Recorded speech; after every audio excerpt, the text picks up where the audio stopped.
Sweden کے رسم و رواج یہاں پہ منائے جانے والے تہواروں اور ٹریڈیشنز کے حوالے سے یہ دوسری قسط آپ کی خدمت میں پیش ہے۔ مجھے خوشی ہے کہ پہلی قسط کو بہت پسند کیا گیا اور اب آپ نے اس کے بارے میں اپنی رائے کا اظہار بھی کیا۔ تو آج کی اس قسط میں آپ سویڈن کے جو باقی اہم ایام ہیں، یہاں پہ منائی جانے والی تقریبات ہیں، یہاں پہ ہونے والے مختلف ٹریڈیشن ہیں اور رسم و رواج ہیں، ان کے بارے میں جان سکیں گے، اور اسے دیکھنے کے بعد بھی آپ اپنی رائے سے مجھے ضرور آگاہ کیجیے۔ اگلا تہوار جو سویڈن میں منایا جاتا ہے وہ مدرز ڈے ہے۔ مدرز ڈے مختلف ممالک میں مختلف موقع پہ منایا جاتا ہے۔ تو سویڈن میں مدرز ڈے جو ہے وہ مئی کا آخری جو اتوار ہے اس دن جو ہے وہ منایا جاتا ہے، اور لوگ اپنی ماؤں کو تحائف پیش کرتے ہیں، ان کے ساتھ دن گزارتے ہیں اور ان کے لیے اپنی محبت اور عقیدت کا اظہار کرتے ہیں۔ اگلا جو سویڈن کا جو فیسٹیول ہے وہ ہے 6 جون جو سویڈن کا نیشنل ڈے ہے۔ پہلے یہ قومی پرچم دن ہوا کرتا تھا، لیکن اس کے بعد پھر اس کو جو ہے وہ نیشنل ڈے جو ہے وہ بنا دیا گیا، اور آغاز میں اس دن چھٹی نہیں ہوتی تھی، لیکن 2005 سے اس دن جو ہے وہ چھٹی ہونا شروع ہوئی، اور اس کو سویڈش بھی اپنے طور پہ مناتے ہیں۔ یہ دراصل 1523 میں جب سویڈن کے بادشاہ گستاف واسا جو ہے ان کی جو ہے تاج پوشی ہوئی، تو اس دن سے اس دن کو جو ہے وہ ایک قومی دن کے طور پہ جو ہے وہ منایا جاتا ہے۔ اور اس میں یہ ہوتا ہے کہ جن لوگوں کو سویڈن کی شہریت ملتی ہے، تو جس وہ میونسپلٹی میں رہ رہے ہوتے ہیں وہ ان کو بلاتے ہیں، اور اس دن کو وہ جو اعزازی سرٹیفکیٹس ہیں شہریت کے وہ ان کو دیتے ہیں، اور ان کے اعزاز میں کسی ظہرانے کا کسی تقریب کا جو ہے وہ آغاز کیا جاتا ہے۔ تو اس لحاظ سے یہ جو ہے وہ نیشنل ڈے جو ہے منایا جاتا ہے۔ سویڈش نیشنل ڈے کے بعد اگلا جو سویڈن کا میں سمجھتا ہوں کہ روایتی ثقافتی اور بڑا تہوار ہے وہ ہے مڈ سمر۔ مڈ سمر ابتدا میں یہ 24 جون کو منایا جاتا تھا، اور یہ چونکہ سال کا سب سے بڑا دن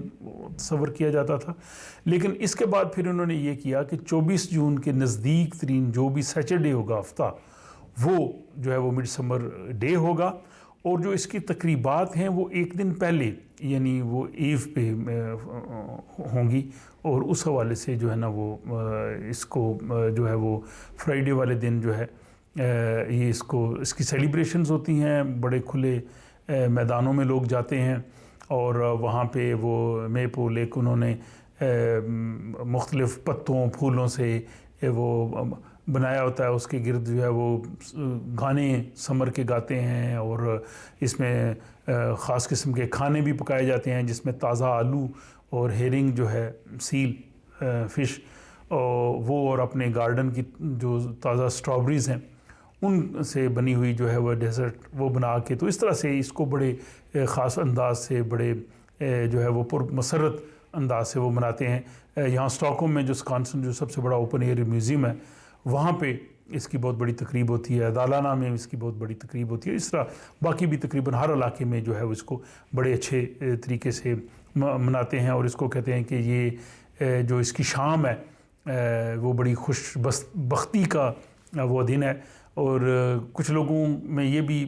پرانی روایت ہے کہ اگر اس دن مڈ سمر کی شبنم اگر کہیں سے ان کو مل جائے، اور اس کو جو ہے وہ بہت سی بیماریوں کے علاج کے لیے بھی لوگ اس دور میں یوز کیا کرتے تھے۔ ایک اور اس سے جڑی بڑی خوبصورت سی جو ہے وہ روایت ہے، جس طرح سے ہمارے ہاں استخارہ کیا جاتا ہے، تو اس میں بھی کہتے ہیں کہ اگر کسی نے اپنے جیون ساتھی کا انتخاب کرنے میں اس کو دقت ہے، اور وہ چاہتا ہے کہ اس کو پتہ چلے کہ اس کا کون سا جیون ساتھی ہو سکتا ہے بہتر، تو وہ یہ کرتے ہیں کہ باہر سے نیچر سے وہ 7 یا 9 پھول اکٹھے کر کے اپنے تکیے کے نیچے رکھ کے سو جاتے ہیں، اور رات کو خواب میں ان کو جو ہے وہ ان کے جیون ساتھی کے بارے میں خبر مل جاتی ہے، اور پھر وہ اپنے وہ سمجھتے ہیں کہ اگر اس سے شادی کریں گے تو وہ ہمارے لیے بڑی اچھی ہوگی۔ پھر مڈ سمر پہ لوگ ٹریول بھی کرتے ہیں شہروں سے باہر جو ہے وہ دیہات کی طرف اور باہر فضا کی طرف، یہ بھی جو ہے وہ ہوتا ہے، ٹریفک کے بھی اس میں کافی رش ہوتا ہے ان دنوں میں روڈز وغیرہ پہ۔ 11واں سویڈن کا جو تہوار ہے یا یہاں جو فیسٹیول ہے وہ کریفت پریمیئر ہے، جس کو کرے فش کہتے ہیں، جھینگا مچھلی، یہ شاید اردو میں اس کو کہتے ہوں گے۔ تو یہ اگست کا دوسرا بدھ ہوتا ہے۔ تو یہ اس لیے منانا شروع کیا کہ 1879 سے انہوں نے یہ سوچا کہ اگر ہم جون اور جولائی میں بھی اس کی کرے فش کی جو ہے وہ فشنگ کی اجازت دے دیں گے تو یہ بہت ختم ہو جائے گی یا بہت کم ہو جائے گی۔ تو اس لیے انہوں نے یہ 2 مہینے اس کو بین کیا، اور اس کے بعد پھر اگست کا جو دوسرا بدھ ہے اس دن اس چیز کی اجازت دی جاتی ہے، اور یہ عمومی طور پہ جنوبی سویڈن میں جو ہے وہ منایا جاتا ہے۔ لیکن جو شمال کا علاقہ ہے وہاں پہ چونکہ یہ کرے فش نہیں ہوتی، تو وہاں اس کے متبادل جو ہے وہ تہوار ہوتا ہے جس کو سورسٹرومنگ پریمیئر کہتے ہیں۔ جو ہیرنگ ہے اس کو انہوں نے جو ہے وہ اس کی فرمنٹڈ ہوتا ہے تو اس کو وہ کھاتے ہیں، اور جو بالٹک ہیرنگ ہے، لیکن میرا خیال ہے کہ ہمارے لوگوں کے لیے تو شاید اس کی جو اسمیل ہے وہی وہاں سے بھاگنے کے لیے کافی ہوگی، لیکن نارتھ کے لوگ جو ہے اس کو بڑے شوق سے جو ہے وہ کھاتے ہیں، اور وہاں پہ یہ اگست کے تیسرے جمعرات کو وہ یہ دن مناتے ہیں۔ سویڈن کا 13واں بڑا جو تہوار ہے وہ اللہ ہیلیگونس ڈے ہے، جس کو آل سینٹس ڈے کہتے ہیں۔ یہ 30 اکتوبر کے بعد جو ہفتہ آتا ہے اس دن یہ منایا جاتا ہے، اور اس دن لوگ جو ہے اپنے وہ پیارے جو اس دنیا سے چلے گئے ہوتے ہیں ان کی یاد میں قبرستان جاتے ہیں، وہاں پہ پھول رکھتے ہیں، وہاں موم بتیاں جلاتے ہیں اور ان کو یاد کرتے ہیں، اور ان کے ساتھ اپنی جو ہے وہ کہہ لیں محبت اور عقیدت کا جو ہے وہ اظہار کرتے ہیں۔ 14واں سویڈن کا جو تہوار ہے وہ ہے فادرز ڈے۔ یہ بھی جیسے مدرز ڈے تمام ممالک میں ایک دن نہیں ہوتا، سویڈن میں بھی جو ہے وہ جو پاکستان یا انگلینڈ وغیرہ کے حساب سے نہیں منایا جاتا۔ یہاں پہ جو فادرز ڈے ہے وہ نومبر کے دوسرے اتوار کو منایا جاتا ہے، اور اس دوران جو بچے اسکولوں میں ہوتے ہیں وہ اپنے باپ کے لیے وہاں سے کوئی ڈرائنگ کوئی چیز وہاں سے یا کوئی چھوٹی موٹی جو تحفہ سا بنا کے لاتے ہیں، اور چونکہ اتوار کا دن ہوتا ہے تو بچے جو ہے والد کو ان کے بستر پہ ناشتہ دیتے ہیں، اسپیشل قسم کا اس میں کیک شامل کیا جاتا ہے، اور والد کو کوئی